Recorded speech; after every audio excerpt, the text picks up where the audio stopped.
topics and opinions expressed in the following show are solely those of the hosts and their guests and not those of W4CY Radio, its employees, or affiliates. We make no recommendations or endorsements for radio show programs, services, or products mentioned on air or on our web. No liability, explicit or implied, shall be extended to W4CY Radio or its employees or affiliates. Any questions or comments should be directed to those show hosts. Thank you for choosing W4CY Radio.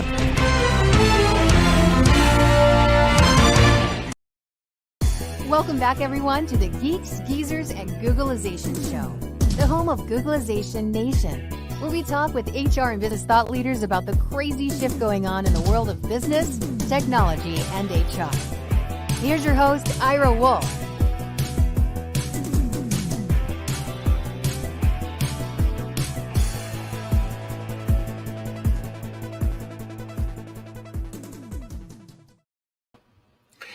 Hey, welcome back, Googlization Nation, and welcome back to another episode of Geeks, Geezers, and Googlization.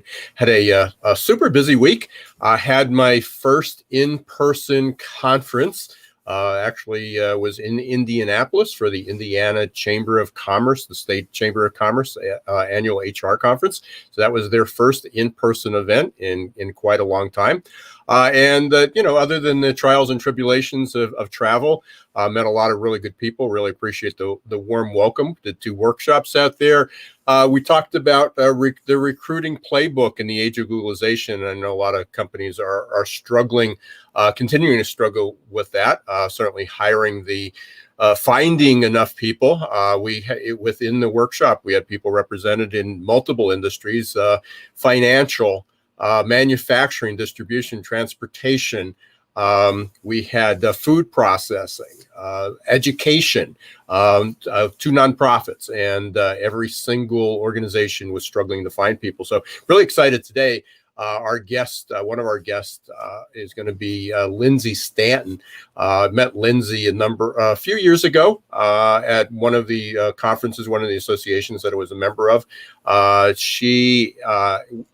company is Digi-Me, and they're talking about one of my favorite subjects of using video. Again, not only for beyond interviewing video, but also using it to attract candidates. And we've been talking about this for a number of years. I've given a number of presentations on how to use video to attract that, but especially over the last year. And now it's becoming incredibly popular. And also we're going to talk about an exciting new product that they have is doing virtual career fairs. And again, so the timing is impeccable. And then second guest is another one of my favorite subjects, is about the future. David Houle has written a book called Shift, and his most current book that just came out, I believe, maybe a week or 2 ago, is called 2020s, and it's all about dealing with cognitive dissonance. And you've heard me talk about that in the last probably, I guess, over a year. When we talk about AQAI, the adaptability quotient, one of the dimensions in there is mental flexibility. And mental flexibility is really just another word for dealing with cognitive dissonance. And a lot of people don't have that ability, but a lot of people don't know what that is. What is cognitive dissonance? So David will be joining us later in the show. And we'll have a good conversation with him as well. Number of things. I just mentioned the AQAI. AQAI there is an assessment. It's a short assessment. You actually do it through a chatbot. And we're actually running an introductory offer for that. So if anybody's interested, you can get that at it's beyond half price, because we're including a 1-to-1 coaching session. And I think Roxy, you can put up our banner there. There it is. And as I said, it includes for $32.50. You can get the AQAI. It takes about 20 minutes. Really fun process. You do it through a chatbot. And then we'll do a one-on-one debrief with you. And you can learn a little bit more about that on the website. And then also, last Friday, I did an interview. It was recorded and was live, and now the replay is available. But had a really nice visit on CEO Chat. It's part of RVN Television with Alcini and Joe Asmendi. Again, it was a super fast, fun conversation about the age of Googlization and recruiting and hiring, and we talked about millennials and Gen Z. So there's the link. The short version of that is just go to rvntelevision.com /live. Or just look up CEO Chat once you get to rvntelevision.com. So you can watch the replay there and feel free to share that. But right now, I want to welcome Lindsay Stanton to the show, to Geeks Geezers and Googlization. And what a hot topic. It's great to see you, Lindsay. Thank you. Thanks for having me. Yeah.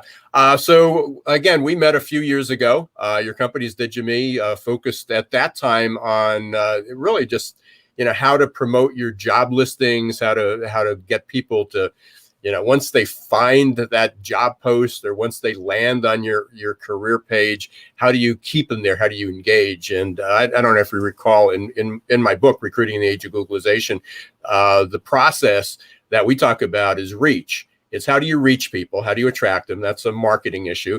How do you engage them? That's also a marketing issue. And then the A is get them to click to apply. Now it's an HR issue, so we won't get in. We're not going to talk about the application today. But the application and having a good conversation with them is the C, and then the H is onboarding. But you really are focused on the R and the E. Is how do we reach people? But even more so is once somebody sees that job posting or sees that career page, how do you keep them there rather than what in the SEO world we talk about bounce? Yes. Yeah. And the same thing in the job world, really. And I mean, so much of our jobs and talent acquisition is really sales and marketing, to your point. It's drawing them in, finding them where they're already living, sitting, the sites they're already navigating, and then having an interesting enough story that compels them to watch your content and then click through to the call to action, which ultimately, hopefully, is apply and hire. But we're seeing organizations really try to navigate and use digital video job descriptions, as well as actually creating engagement post application to keep them, because the ghosting issue has just increased. And actually, I remember when we were at an event a couple of years ago, this was a conversation at a panel that you and I both attended on the issue of ghosting. And it's just gotten even worse because everybody's scared to make a move. So keeping the candidates engaged and informed along the way, even after they hit that apply button, has become increasingly important. And we're seeing having a video, educating the candidates as to what that looks like, the timing, the process has been absolutely huge for our global client base to maintain the candidates and keep them throughout the process. So there's two different aspects. We want to talk a little bit about what you do differently, because I know a lot of companies have gotten, they do have videos of CEO speaking, or they have the corporate video, and you see the nice panning, the aerial panning shots, of the building and the history. But that's not really what engages a candidate. Am I correct? Right. Yeah. So we get down to the job level. So we do help organizations, with their company culture and employment brand messaging. We love when organizations have invested in video content, because we can always repurpose that and use it for their job messaging and to pull people in, and certainly to help from an SEO perspective.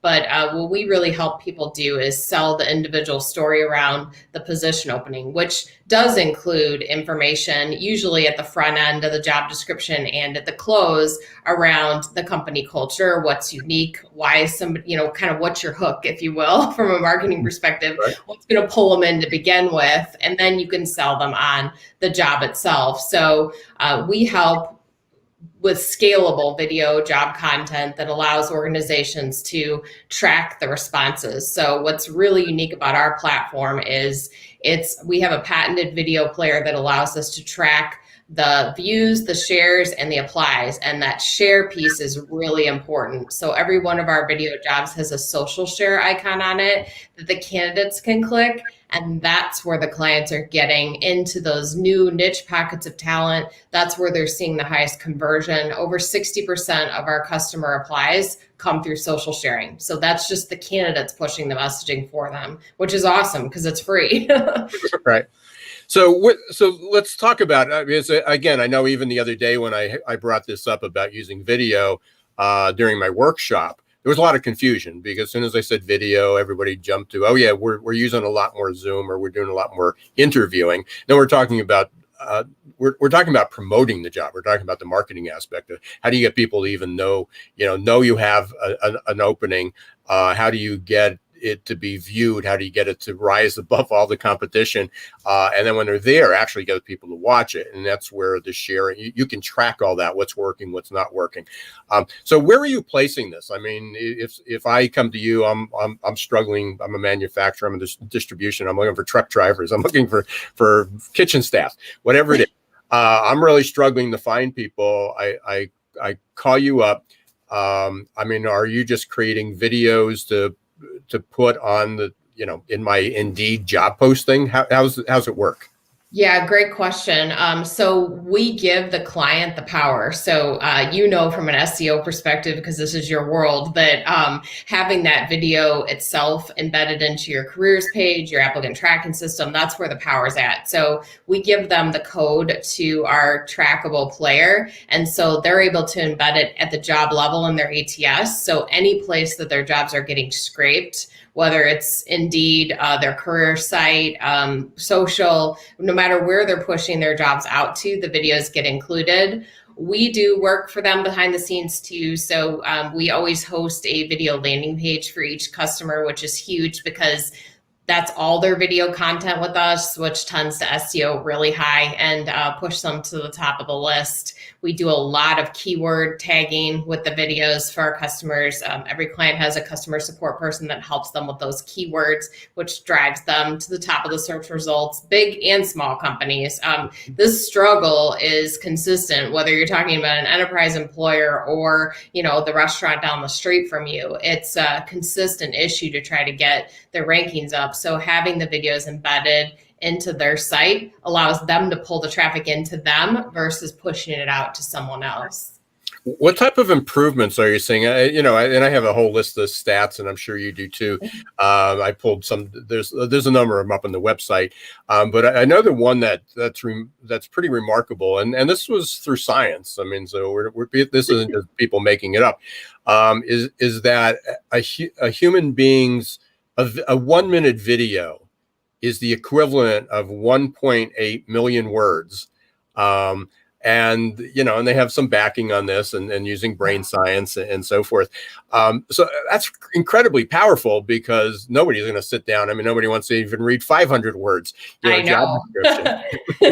Yeah, you're exactly right. And not only do you have that impact, but people retain about 70% more when they watch a video versus, I always say, to your point, reading a text posting, because nobody's reading anything anymore. I feel like, I myself catch myself looking at a paragraph long email on my phone and thinking, oh, it's this huge amount of content. It's really not. So it kind of, in a way, it forces the candidates to understand the role that you're hiring for, that critical information, whether it's, they have to lift a certain amount or they have to have certain qualifications or certifications. All that can be much easily digested by the candidate through a video, with them pulling out 70% more of the information. And the videos drive 53 times higher SEO. So when you're thinking about that impact of, to your point, reach and then conversion, obviously it has a huge impact on the hiring initiatives for organizations. Yeah, and you're doing more than just, it's more than just creating a video out of the job posting. You have a couple different categories. You're talking about the culture. So it's still important to talk about the company, not necessarily the building that it's in, but the culture. What's involved? I mean, who's part of those videos within the company? Yeah, great question. And probably one of the ones we get asked the most commonly, because people get scared about, okay, how much work's going to be involved. We do all the lifting. So all we need from the client is a written job description. And then we have a full scale production team for our enterprise employers that can do the lift for them, like helping them create based on brand guidelines and any content they want to send our way. But conversely, we also have a completely automated feed that we run with our job board and staffing partners that allows us to ingest written job descriptions and turn around a video in under 48 hours. So it is very easy, actually, to create video job descriptions, probably contrary to what most people would expect. But yeah, it can be done in 2 days or a week if you're doing a fully custom video. So it is pretty fast. Is this on a subscription basis? So, I work with a lot of small, medium-sized companies. They may only have one position that they hire frequently for. Sometimes it's a really small shop. So I don't know how small small an organization you go to. As simple as one job, but then we've got employers who are running thousands of videos with us. So basically they're paying for the parking spot on our technology platform, and they can rotate that as much as they want, as many times as they want. As you can probably imagine, our staffing clients, it might be every couple days. And usually it could be as simple as something like they need to hire in a different market. And we make it very simple for the clients to rotate markets and still gain the power from the video that we created. So it's very easy and turnkey. So, and that's how I met you guys, again, 4 or 5 years ago. And that was sort of your sweet spot. But then you've also, because of other opportunities and change and disruption, you're now doing virtual career fairs. Yeah, ironically, we were launching this platform right before COVID hit. So as you can imagine, we hit the accelerator.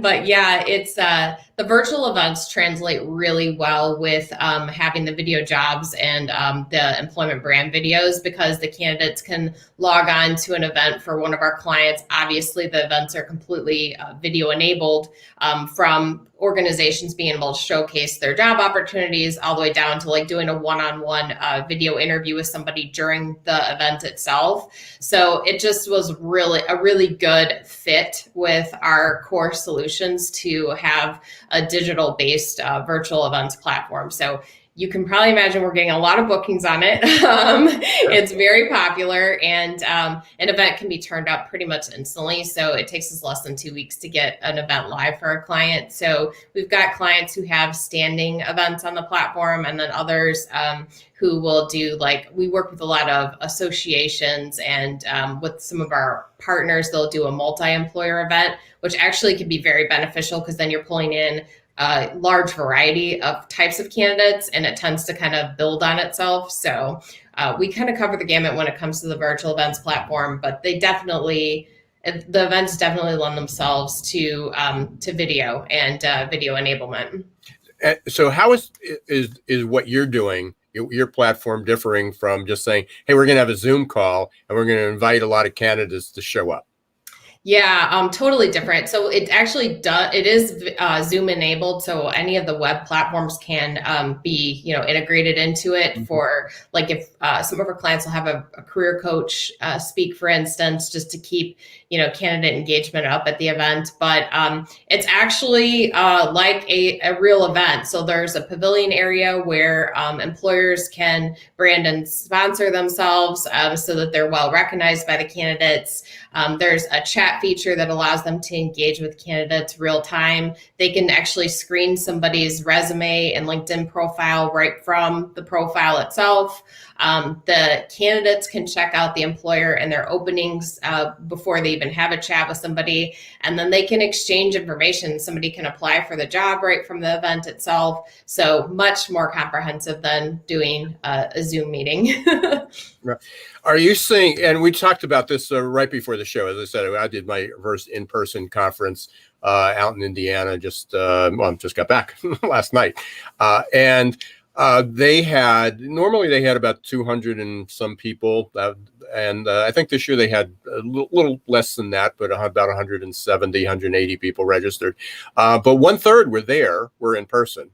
2/3 were still virtual. And my guess, and this is certainly maybe more on your strategy plane because this is your business. What's the expectation? Where do you see things going, especially for like career fairs? Is it going to be a 50-50? Is it going to go back that most people are going to say, oh, we can't wait to do these in person again? Or do you see the virtual career fair being a mainstay? I think it's here to stay. I think a lot of events will end up being hybrids. I think there's certainly a certain percentage of people who have gotten completely comfortable not having to travel and they're not too interested in putting it back on their agenda. But for the career fairs particularly, I think virtual is just such a more cost-effective way to go, because not only does it cost less to run a virtual event, but your reach is so much deeper. And I think with the situation that employers are in right now, just trying to reach more people more effectively, it's kind of a necessity to be virtual to deepen your talent pool. Plus the fact that organizations have now realized they can have people virtual, where before they might have been kind of stuck in traditional ways of having people in a physical office, because they've kind of changed their thinking around having people virtual. It's allowed them to expand their reach, and now they're doing more virtual hiring, more virtual events. So I think the virtual career fairs are here to stay for the long haul. Yeah, I can see that. And again, you mentioned associations, you mentioned staffing firms, be able to do that. Even internally, if the company's big enough, obviously they have multiple positions, be able to do. But, I was just thinking is that there's a lot of small businesses that, but they may not be in the same geographic area. So collectively, they could put on a larger event. You can have 6, 7, 10, 15 of your closest friends who don't compete with you for the same talent in the same region to be able to do that, because that's always challenging. Or looking at a chamber of commerce. I mean, diverse group to be able to do that, and those were expensive to put on. I mean, I've been involved in chamber of commerces for almost 40 years. And, career fairs were a big part of what they promoted. And, but going out and getting the sponsors and it was a big commitment for people to be there all day. And then in tight markets, when you don't have people showing up, were they as productive as they could have been? And certainly costs involved, especially with all the promo items that you're getting. Some people showing up just to collect the pens, pencils, tablets, and anything that anybody's giving away, right? Yeah. The virtual events are definitely much more efficient because the recruiters can attend a virtual event, have a chat with somebody while they're doing something else. So definitely much more efficient. Yeah. So you're obviously in the HR tech space. I mean, that's who you are. What, on a broader sense, what do you see happening? What's really changing? What are you excited about in just HR tech? Yeah, I mean, I'm really excited about the continuation of obviously everything going digital. It's such a conversation across HR tech, whether you're talking about, jobs or, all the way through the process. But I think automation and integrating more and more automation and building programs that are kind of cross-vendor that really allow an organization to truly scale up the company in a very efficient and effective way. So the automation piece is something I think we're going to continue to see a focus on. And obviously, AI kind of helped launch that with a lot of companies, but I see that definitely as a trend for the future, continued automation around all things. Let's drill down a little bit on automation. Obviously, there's a lot about. So I can automate all my emails that go back to a candidate. What's exciting to you, or what do you see happening on what part of automation do you see? Yeah, I see some larger organizations in the space starting to create a collective system with automation across multiple vendors, so that they're basically creating one system, one workflow from end to end that helps them be more efficient and effective. So that's what I mean when I'm talking about automation. I think that's really cool. I see some of the companies, particularly in staffing and RPO, going that direction. And to me, I think that's going to be the future, where somebody wouldn't necessarily perceive a single vendor. It's part of a bigger, all-encompassing picture. Yeah, there's so much to that. There's so many aspects. It's a moving target. One of my slides, one of the topics I have, and I have a slide that demonstrates it. As people were talking about, integrations, and what do you think? Do you think we need a chatbot? Do you think we need video? Do we think we need texting? And I have a Jenga tower. I have an image of a Jenga tower, and a lot of HR tech stacks are a Jenga tower. I mean, it's just waiting. You're going to move one, you're going to put one piece, and the whole thing's going to collapse, because these people are still hanging on to the old. Let's get the ATS, and then we'll just slap on all these components to it. And strategically, people just got to think differently. A lot of the ATS was not built for this world. I mean, a lot of them are structurally, they're legacy systems now, and they were built for a dial-up system, frankly. Yeah, no, I agree completely. Yeah. So what I always like to kind of wrap up the sessions with 12 months from now. We're talking again. Got you back on the air. What are we talking about? Oh gosh, I don't know. I guess I feel like that's a tough prediction, because so much has changed just in the previous year and a half. I feel like so much of the conversation and so much of the shift in businesses that's occurred in the last year and a half is going to stick. And I think that organizations have recognized the opportunity for flexibility in a way that they haven't seen before. So I think continued flexibility is definitely going to be the conversation for the future, and figuring out more efficient ways to do things. Well, that certainly fits in what we talk about all the time. A lot of my focus lately has been on, well, it's always been on Googlization and shift and how fast the world was changing. And now we're talking about adaptability quotient. So flexibility is certainly part of that, but a much broader sense. It's great to catch up with you again, Lindsay. Thank you. Congratulations on not the way that you expected it to happen, but you're president of Digi-Me. But exciting year. It was exciting to hear that the career virtual fear was not an afterthought. It wasn't a reaction. It was it was just being in the right place at the right time. For a launch there. As you can see, Digi-Me is going across the .com is one place to reach you. How else, if somebody wanted to reach you personally, how can they do it? LinkedIn's probably the easiest. Okay. Yeah. Excellent. Any closing words, comments? I don't think so. Excited for, the next year. And I really appreciate you having me and talking about these innovative technologies and the tools of the future. Well, thanks. Video is one of my favorite platforms, obviously. We're doing it here. And it's just HR and recruiting has been behind, but you've got a great platform. And again, I hope people will reach out to you. And I'm sure we'll be talking again. Thank you. Okay. Have a good day. Take care. You too. Bye. Well, as obviously that is a sweet spot of mine. Our recruiting in the age of Googlization. I talk about video a lot in the book, and in a lot of the topics, and it is underutilized. So for companies that are struggling to attract employees, attract candidates, I highly encourage you to, whether you're using Digi-Me or not, but they have a great platform. But I highly recommend that. You look for different ways to be able to apply video. It's not only for job posting, for engagement, for interviews, and whether it's you're using traditional job boards, your career site, your website, or Instagram, social media, YouTube, TikTok. There's so many different means. Video needs to be part of that, and I can't advocate that enough, can suggest that enough. If you have any questions about strategies, how to apply that, whether you're a small or large company, please reach out to me, give me a call. We've got another great guest, another great segment coming up with David Houle. We're going to be talking about cognitive dissonance. And again, some of the things that we were talking about with Lindsay, things that people said would never work, and they do. And how do we make room for that? So we're going to be talking about cognitive dissonance, mental flexibility.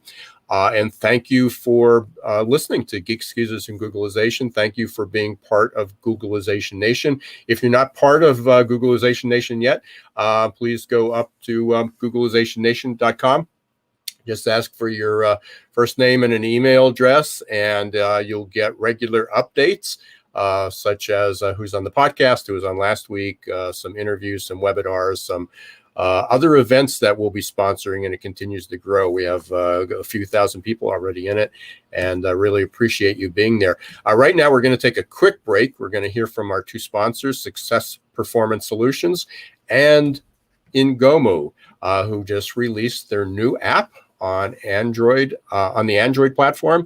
iPhone will be coming down the road a bit, but for anyone looking for types of either personal or business coaching, I suggest you go to Ingomu, and we'll hear from them in just a minute. So stay tuned. We'll be right back with David Houle. Hiring top talent shouldn't be left up to the roll of the dice. And yet, that's exactly what many organizations do. They roll the dice, cross their fingers, and pray for a better outcome. Hiring the right employees the first time is much too important and way too costly to leave to a game of chance. Your employees and your customers deserve better. For 25 years, Success Performance Solution has been helping small and medium-sized businesses hire smarter. They offer pre-employment and leadership assessments from typing and data entry to C-suite competence. Whether it's production, sales, healthcare, call centers, or management, Success Performance Solutions can help.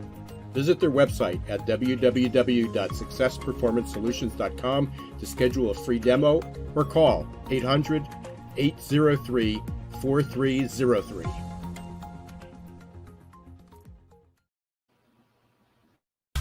Imagine growing great employees and advancing emerging leaders for less than $1 a day. The Ingomu app will support your employees in a myriad of ways, from career and personal development to health and wellness. No need to schedule and hold trainings. Just have them access over 90 coaches for live virtual group and one-on-one coaching for whatever topic they need or want to work on. Anytime, anywhere. Learn more at Ingomu.com today. Welcome back, everyone, to Geeks Geezers and Googlization, to our second segment. Thank you for being part of Googlization Nation. Again, if you're not part of Googlization Nation, you can go to googlizationnation.com, sign up. Just need your first name and your email address, and you'll get regular updates. I want to thank, thanks Lindsay Stanton from Digi-Me.com for being here in the first segment. Wonderful guest, great product, talked about video, very, very timely, not only video for your job postings and video to promote your organization, your company, why people would want to work there, but also thinking about virtual career fairs. How do you promote your business that way? So you can roll back the video and watch that earlier. But right now we've got one of my favorite topics. We're talking about the future of work. We're talking about change. We're talking about shift.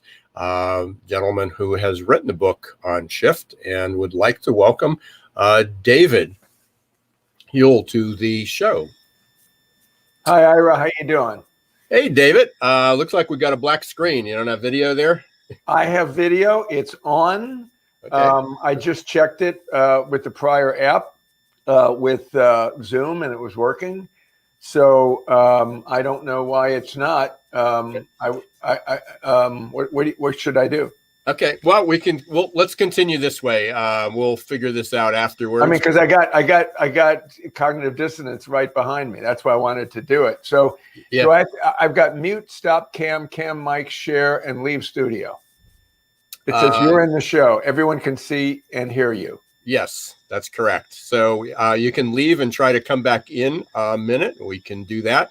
Okay. So oftentimes when I switch from Zoom to another platform, talking about dissonance, the other platform tends to capture the camera. It holds it back. It holds it in a little bit. So well, I mean, I have an actual camcorder. I don't use it. I'm not using it. I have an actual camera. I have a green screen studio. Okay. All right. So it's not on my computer. So but this is the first time it hasn't worked. So I don't know what software you're using. It's called StreamYard. So whatever you logged into, that's what we're using. So. I just clicked it. It says you're in the show, remove from screen, edit audio, stop mic cam. So my mic and cam are on. Okay.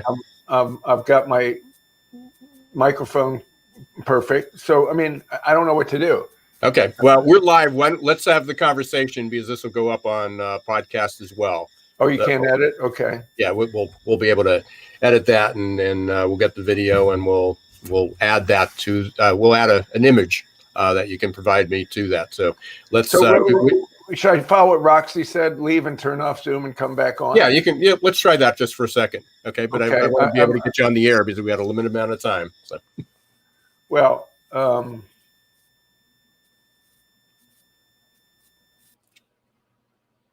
Okay, so while we're waiting for David, I don't have a picture of his book because I actually have it on Audible. But one of the things that David talked about, and hopefully he'll be back in a second here. He talked about, I love this. He had a quote in the book, and he talks about, it was a quote from Bruce Lee.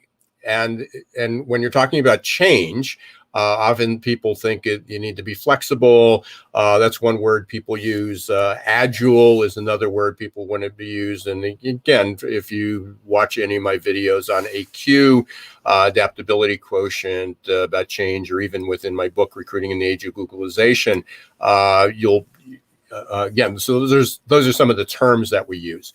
But he talks about a quote that Bruce Lee said, and it was about be water, my friend.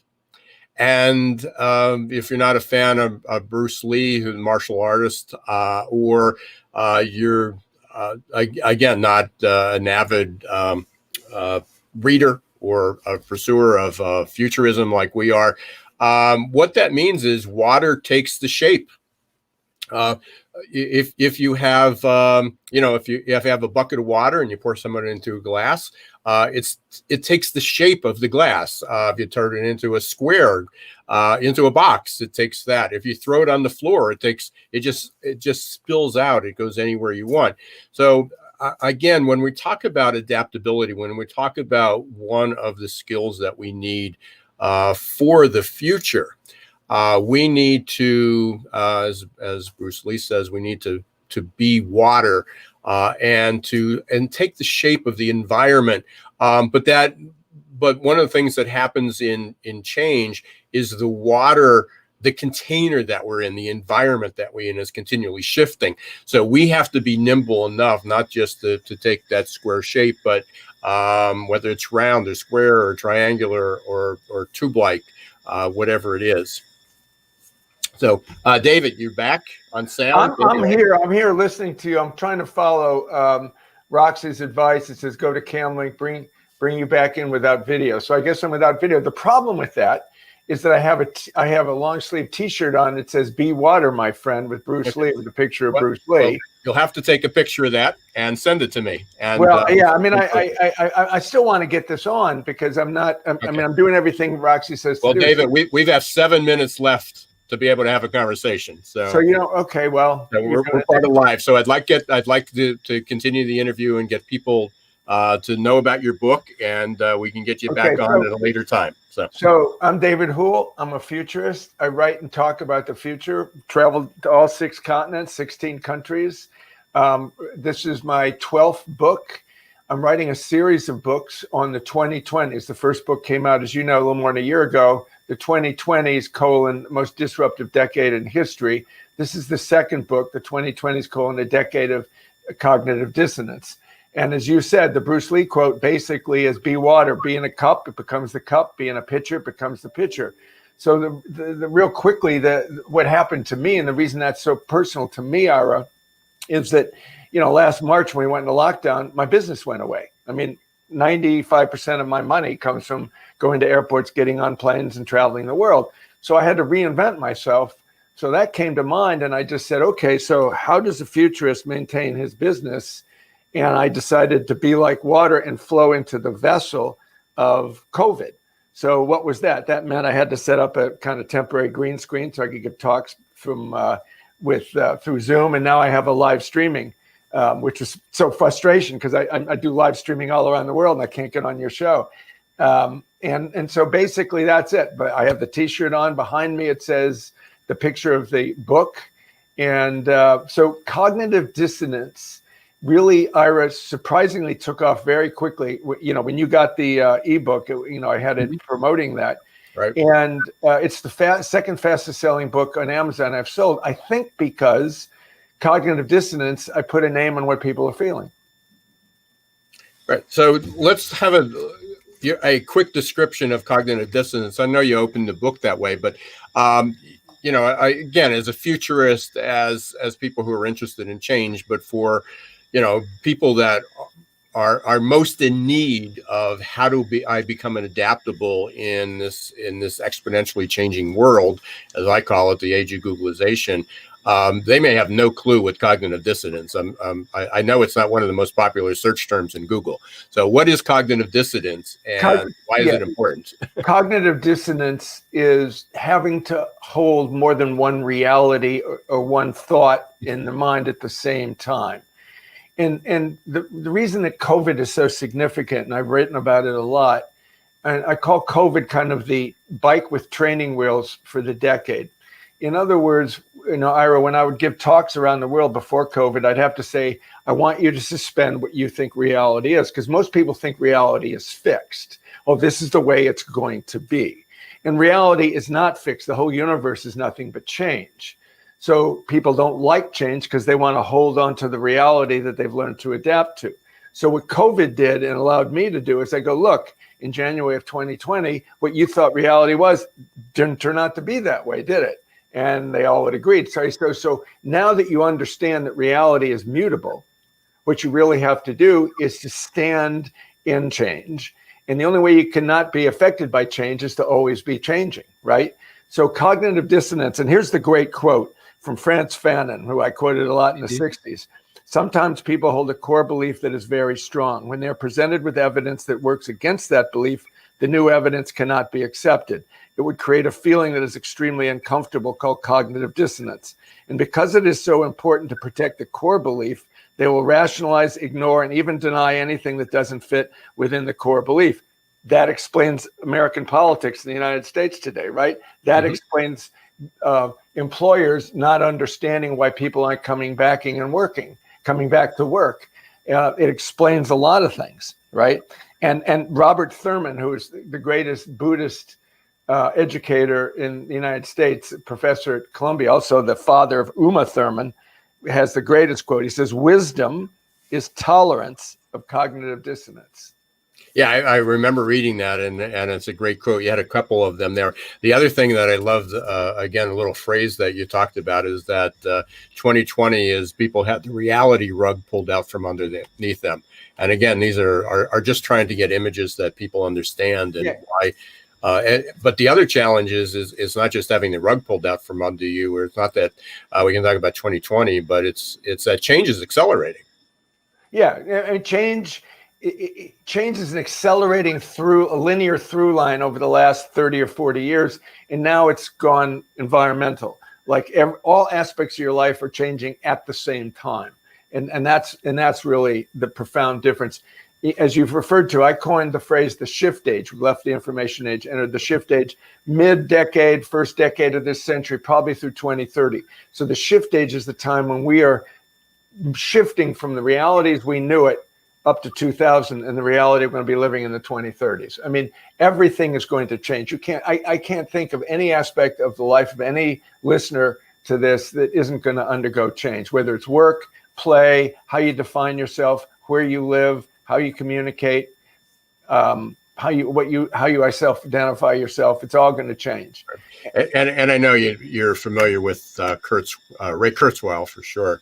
As many people are. Some people just know what he talks about. But I use there's his paradigm theory of accelerating changes. But I use his quote, and I have a slide that I'll share in maybe in a future podcast. But it shows the 2020. It shows the 12 months, and he talks about if you're 40 years old today, and by the time you're 60. with the current path of accelerating change, is what it took 12 months last year to unravel or to shift, as you would say, will only take 3 months. That's how fast things are changing. So for those out there who are wondering what the next 20 years are going to be like, imagine 2020 taking place between January and March. So it's going to be pretty fast moving. David, you and I can, I'd love to talk to you more, and we're definitely going to get you back. I know. I'd definitely like to come back and work this out. I'm really frustrated by it. No. I understand. I understand that even the beginning of the show, I had to reboot my computer right before, and so there's dealing with dissidence. But for now, how can people get your book? And how can they get in touch with you? And then you and I are going to get you rescheduled again. I'd love to. I really enjoy what you do, Ira. So my last name, Houle, is spelled Houle. So you can go to davidhoule.com. That's my website, davidhoule.com. Or you can go to Amazon and type in David Houle books, and you'll see all the 12 books I've done. Type in David Houle, The 2020 is a Decade of Cognitive Dissonance, and you get that same book. But that's the way you would reach me, is either on Amazon using my name and word books, or just type in davidhoule.com. Yeah, no, I highly recommend people go up and get that. It really is. It's an easy read. It's very relatable, and any way that we can help people understand the urgency, and 2020 wasn't a blip. So David, apologize about the technical difficulties. You and I offline can do this and see what's going on, how we can do it again. We'll get you rescheduled. But I appreciate the book. I love the Bruce Lee analogy. I'm sorry we can't see your T-shirt, but I was thinking you might appreciate it, not knowing that you really appreciated that quote. I just figured this would underscore the comment. Yeah, I think it's a great example of what adaptability, what we need to be. So I appreciate it. We'll get you back on the air. Stay safe until then. We'll see you maybe on Shelley's Salon again, and we'll be in touch. Okay. Namaste. Be well. So real life. Things shift. We have to figure out things on the fly. Unfortunately, you were not able to see David, but wonderful interview. I do highly recommend that you go up and look for davidhoule.com, go up to Amazon, catch his books 2020s, and type in cognitive dissonance there. Just a reminder, we got a few things going on. We've talked a lot about adaptability, not only in the way that you recruit, but certainly that the way that we're going to have to live and play and work and do things, and everybody's going to have to up their AQ game, their adaptability. So if you'd like to find out where you fall on the spectrum, we measure 15 different dimensions, both 5 of your abilities, how your personality plays into it in your environment. You can go to bit.ly/byAQ50. And you will get the assessment. The 50 is actually 50% off the assessment, and I'm including a 1-to-1 debrief to review the report with you and help you make the changes that you need to make.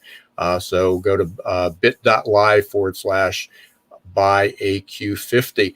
And also a reminder, catch my interview on another show, another TV show, RVN Television. You can go to rvntelevision.com, look up CEO Chat, had a wonderful interview about the age of Googlization, about millennials, about Gen Z, about pre-hire testing. We covered a lot of territory in just 30 minutes with Al and Joe. There's a picture of us on CEO Chat, so you can get that. If you want to watch it, it's not live. It was recorded last week, but it'll also be on at 10:30 on rvntelevision.com. I want to again thank Ngomu for being a sponsor of the show, and Success Performance Solutions.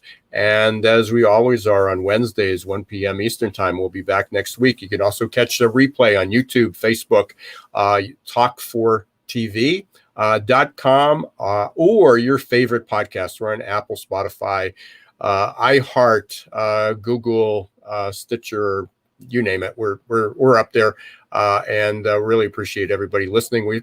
I do encourage you to leave a review, leave a rating, so we can even expand our audiences there. And if you haven't signed up yet for Googlization Nation, please do so. Googlizationnation.com. So until next week, don't let the shift hit your plans.